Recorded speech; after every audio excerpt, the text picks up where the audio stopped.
Heat at the Blazers. A road win streak at 12 games. The record is 16. They've struggled with Portland, lost 5 of 6 to Portland, and what a game these two teams would put on. Dwayne Wade getting it going early. Well, good to see before the game he was doing the P90X on the rim. Obviously, it's helping out his drive game to the bucket.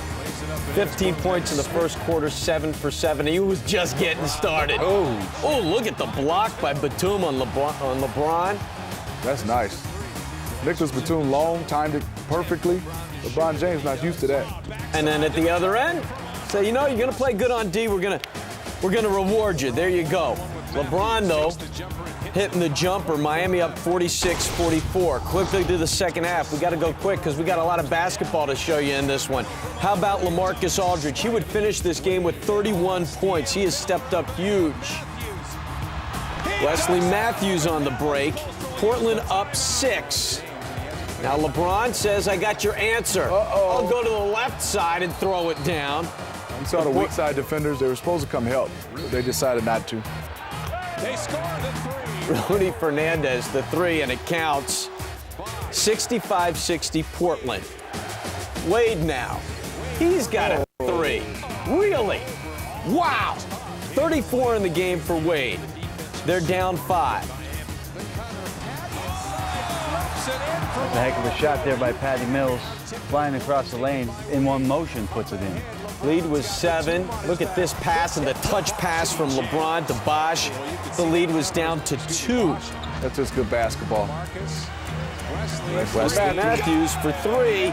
It's up to 7 again. Again, Portland led through most of the second half, but here comes the Heat. LeBron for 3. It went. Trust us. 17-26 from the field, 3 for 5 from behind the arc.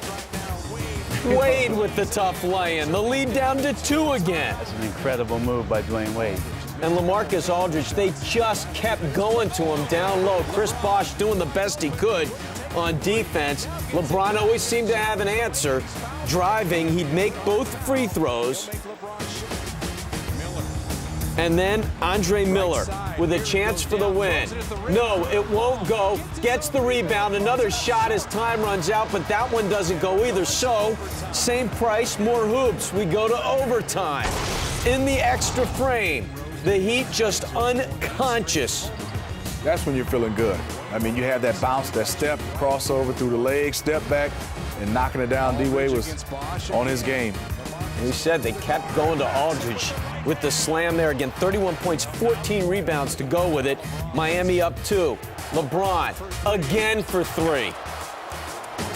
And then Bosh, who struggled a little bit defensively with Aldridge, hit some big shots down the stretch, finishing with 18 points. It seemed like every time Chris Bosh hit a shot, they were a step behind the last one, but all of them big.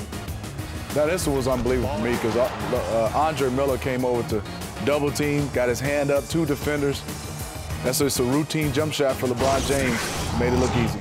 Plenty to hug about. 17 of 26 from the field, 44 points, 13 rebounds, 6 assists for LeBron James. And unbelievable again, at 1.9 straight points in the fourth quarter during that comeback.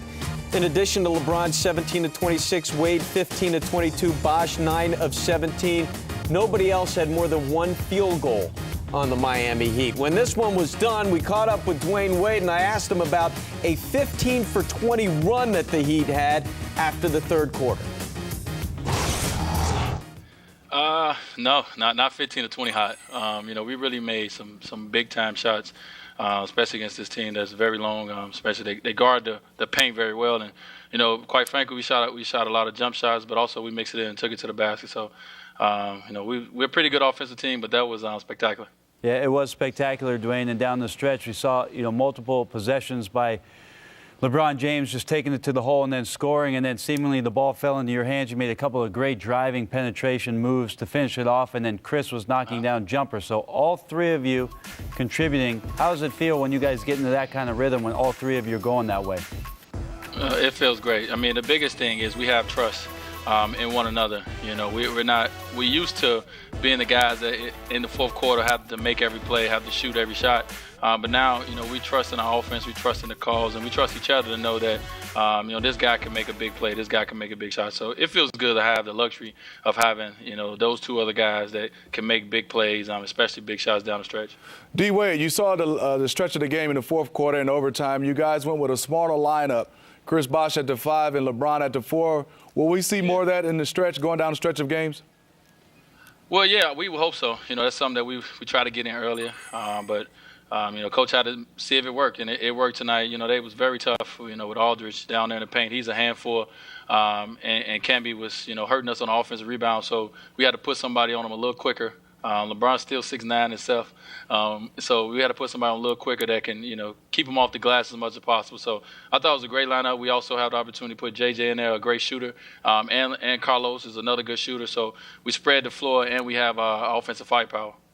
Dwayne, so much talk, obviously, about the road warrior mentality you guys have. But tonight, you know, we just got to tune into the last bit of that game. But we could see it had a lot of intensity, and you guys had a lot of fire. Are you guys really embracing this streak that you have on the road? And obviously, you want to continue it, but it seems like you guys are really enjoying playing out on the road.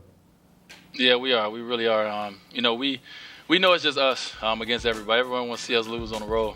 So we have that road warriors mentality. But the biggest thing Coach always says is we're resilient. You know, he thinks we likes these close games.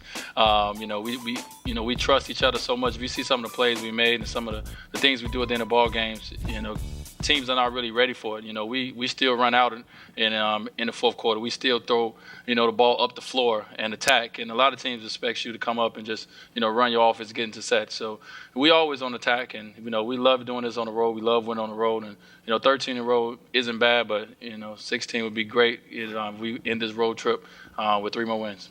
D-Wade, we're looking at the stats. The Big Three scored 96 out of the 107. No other player had over 2 field goals. Is this a formula you think, guys, that can keep going this way? You guys can keep winning this in this way? Well, I mean, that many points is that doesn't happen too often. You know, we normally around the 70, 75 range. But you know what? You know, when you look at that and you see that Brian and myself, we still had, you know, 5+ assists. I mean, we're getting off the ball. But a lot of our offense, of course, is with us 3. And our teammates know it. You know, they understand that, and they just be ready for their shots when they come. And we got guys that can make shots, like I mentioned, you know, Carlos and JJ and Mario and those guys. They're ready for it. But they understand that a lot of the offense is going to go through us 3. And you know, last game we was 18 for, I think, 58, and we still won a ball game. Tonight, I think we was a lot better than that, and they just had the confidence in us. Yeah, you were a lot better than that. Couple close ones for you guys, though, and you still get 2 more road wins. Congratulations. Thanks for taking some time. Thank you. I appreciate it. Well, we appreciate it, Dwayne Wade. Look, I think people appreciate what the Heat are doing right now in terms of their level of basketball, guys. You look at winning 21 of the last 22 games, and this is after people were calling for Eric Spoelstra to be fired. Mm-hmm. I mean, they've just had an unbelievable run there, and it literally started right from that point and has continued ever since. Well, I think they started to gel. Unfortunately for them, during training camp, that's when you start to gain your chemistry, especially with a lot of new guys. Dwayne Wade missed a lot of the training camp in preseason games. Right. And so they got off to kind of a rocky start because of all the hype. Then they kind of got it together. They finally found themselves, and you can see they went through a lot with Udonis Haslem, missing him, Mike Miller. They settled in what they have and what, you know, they know what they have coming back. But these 3 guys understand now how to play with each other, and you can tell it's starting to work. Winners of 13 straight on the road. Again, the record is 16 straight by the 71-72 Lakers. Pretty good team. Pretty good team. Well, I was going to piggyback what go ahead. says. I think the offense has just caught up with the defense. I mean, the beginning part of the year, their defense was incredibly tight-knit. They had all those philosophies put into place during training camp, and Dwayne Wade missed a significant amount of training camp for them. It's all caught up to them. You know, now both ends of the floor are working for the Miami Heat. They know where to go. I think the thing that they need to work on as the season goes on are the late game situations. They still don't have a winning record in games that are decided by 5 points or less. They're now, I think they're 1-5 on the year, and those were early losses. But that's where they're going to have to concentrate. But obviously, offensive caught up to the defense. And LeBron just unconscious tonight. You looked at, I mean, that 1 3-pointer that he hit, it was at a crucial point in the game, and you really thought they might take some more time to get a better shot, and he just walks up and nails nails the three like it was nothing. But we saw a couple of outside shots by LeBron there. But I want to talk about a play that we've been discussing. You guys call it the bust out, and this is where you just get the rebound and go, and there are a lot of guys who kind of made this famous. Well, I think another term is a lot of guys say the guys that you have on your team that can start to break, and we're seeing some of the best in the business. And what I like about it is these guys can come, and you have a guy, when you have a guy like Charles Barkley, Magic Johnson, it makes the defense uneven, and also because you don't know who's going to pick them up, and these guys are great passers. As you can see, it makes life easier for the entire team because trying to find and pick up guys in transition is the hardest thing in the world. And these guys that are real good, you got to stop ball and also make sure they don't have driving lanes. And they all do it in a very unique way. I mean, we saw Jason Kidd in there. He loves to advance it with the pass. Lamar Odom's obviously great going to his left. LeBron James, part of the new generation of guys who are able to get in there and show that they're multi-talented and can cover a bunch of different skill sets. And tonight, here's a great example in the Portland game, in a close game where LeBron James is able to chase down a rebound. And you can see right away, Mark, he's got 4 guys behind the line of the basketball. Every one of those guys is playing catch-up. 2 of them are your forward and your center, and you've got a guard and a forward underneath it. LeBron James, you know, the guy is incredibly fast, incredibly powerful in the break, and has great vision. Once he gets past that front line of defense, now he's at you're at his mercy. He's got 1 guy on the right, 1 on the left, who happens to be James Jones. He draws Wesley Matthews to him, shovel pass. Here's a foul. It leads to 2 free throws. And like I said, it's an important part of the game. And because he can rebound and push it, he goes to the line, he makes 2. It's a tied game. It's a rare combination to be able to have guys that are able to do that, to grab rebounds, to be able to be out in the break. And the biggest part about it, Mark, is those guys have to make good decisions with the basketball. And each of the guys that we saw in that piece all did that. Maybe not Charles so much, but all the other guys did. Charles was dunking. Hey, man, what a great way to get started with this one. Again, big win for Miami as they win another one on the road, 13 straight on the road for the Miami Heat.